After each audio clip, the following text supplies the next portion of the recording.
ఉదయకాలపు ప్రార్థన. సహోదరి సహోదరులందరికీ ఉదయకాలపు శుభాభివందనాలు తెలియజేస్తున్నాను.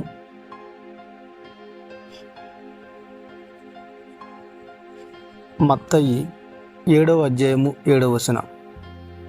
అడుగుడి మీకు ఇవ్వబడును, వెదకుడు మీకు దొరుకును, తట్టుడి మీకు తీయబడును.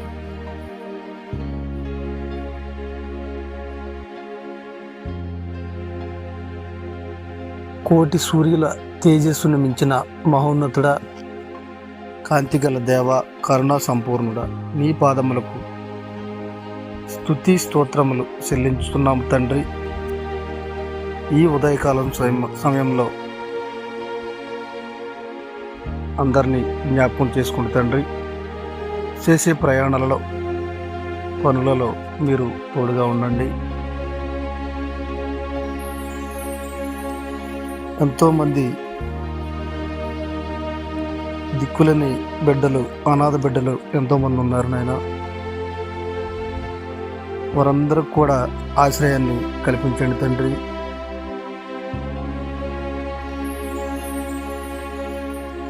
పరిశుద్ధాత్మ తండ్రి, నీకు స్తోత్రములు, స్తుతులు ప్రభువా. ఆశ్చర్యమైన కార్యాలు చేసే దేవ, అద్భుతాలు చేసే దేవ, మీరే గొప్ప కార్యాలు చేయండి. అవిటివారిని ముట్టండి, గుడ్డివారిని తాకండి, చెవిటివారిని మీరు ముట్టి స్వస్థపరచండి తండ్రి.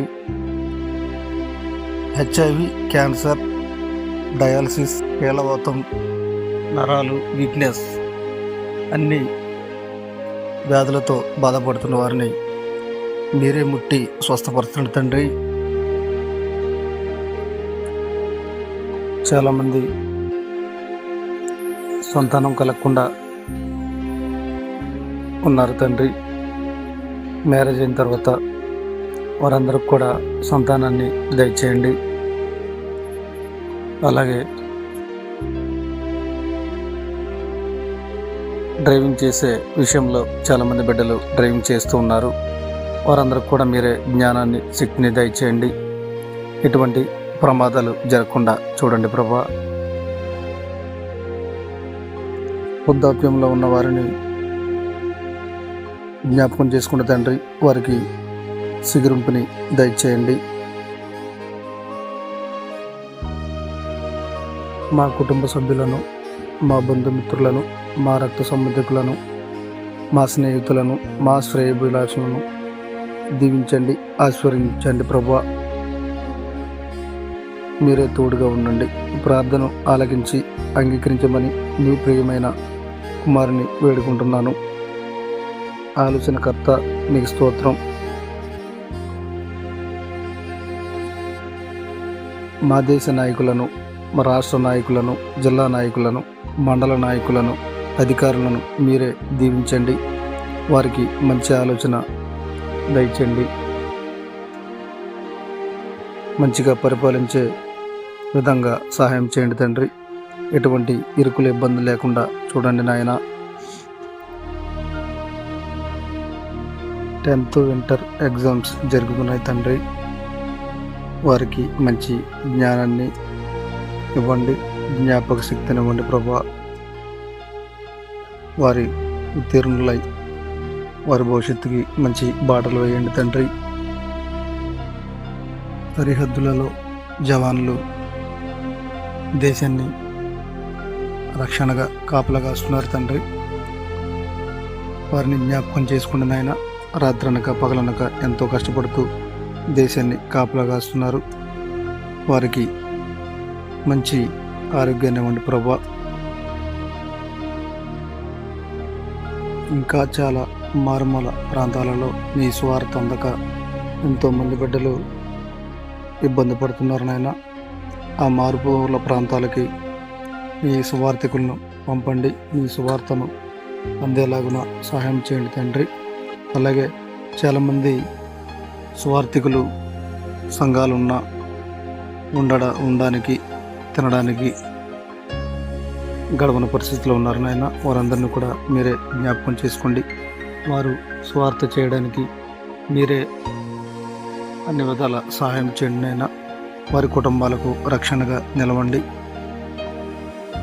గల్ఫ్ దేశాలలో ఎంతోమంది ఉద్యోగాలు చేస్తున్నారు తండ్రి, వారందరూ కూడా మంచి పనిని దయచేయండి. వారి కుటుంబాలకు రక్షణకర్తగా మీరు ఉండండి నాయన. ఈ ఉదయకాలంలో వారందరినీ కూడా జ్ఞాపకం చేసుకుని తండ్రి, వారు చేసే పనులలో ప్రయాణాలలో మీరే తోడుగా ఉండండి. వారికి సహాయం చేయండి నాయన. అలాగే వైద్యం చేస్తున్నటువంటి డాక్టర్లను మీరే జ్ఞాపకం చేసుకోండి. వారికి మంచి ఆలోచన ఇవ్వండి, మంచి జ్ఞాపక శక్తినివ్వండి. గర్భిణీ స్త్రీలు చాలామంది ఇబ్బంది పడుతూ ఉన్నారు నాయన, రక్తహీనతతో అలాగే అనేక రకాల వ్యాధులతో. వారందరిని కూడా మీరే ముట్టండి, స్వస్థపరచండి. ఇంకా వివాహాలు జరిగినటువంటి బిడ్డలు ఉన్నారు తండ్రి, వారందరిని కూడా మీరే జ్ఞాపకం చేసుకోండి. వారికి వివాహాలు జరిగేలాగా సహాయం చేయండి నాయన. తల్లిదండ్రులు ఎంతో మనోవేదనతో గురవుతూ ఉన్నారు, వారికి వివాహాలు జరగక వారందరిని కూడా మీరే జ్ఞాపకం చేసుకుని వారికి మంచి సహాయం చేయండి తండ్రి. రైతులను జ్ఞాపకం చేసుకుని తండ్రి, రైతు లేకపోతే దేశం లేదు, రైతే రాజు అని చెప్పి అంటూ ఉంటారు నాయన. వారు చేసే వ్యవసాయంలో మంచి లాభాలు వచ్చేలాగున సహాయం చేయండి. వారు పండించే పంటకు మంచి గిట్టుబాటు ధర వచ్చేలాగా చేయండి నాయన. ఆరుగాలం కష్టపడి ఎంతో ఇబ్బంది పడుతూ వారు పంటను పండించుతూ ఉన్నారు. ఇప్పటి వరకు మీ సమయాన్ని వెచ్చించి ప్రార్థనలో ఏకీభవించిన ప్రతి ఒక్కరికి కూడా ప్రేమపూర్వక వందనాలు తెలుపుతున్నాను. Amen, amen, amen.